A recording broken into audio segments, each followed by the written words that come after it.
How to scroll TikToks hand-free on Android.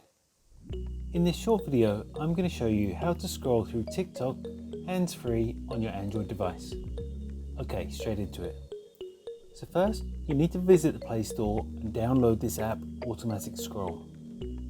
Once downloaded, open up the app. Then click on the plus button in the bottom right corner. It will ask you to select an app, so scroll down until you find TikTok. Then check the box next to TikTok and then click on OK. Next, at the top where it says Start Service, toggle that button across.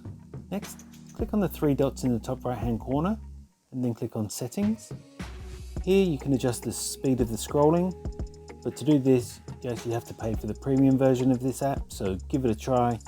If you like the app, then maybe consider purchasing the full version. And finally, I'm going to open up the TikTok app.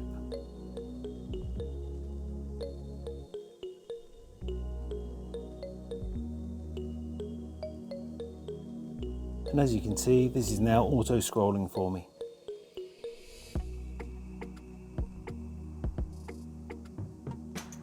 And that's all it takes to scroll TikTok hands-free on your Android device. If you found this video helpful, I'd love it if you liked the video, subscribe to my channel, let me know in the comments if this worked for you. Thanks for watching.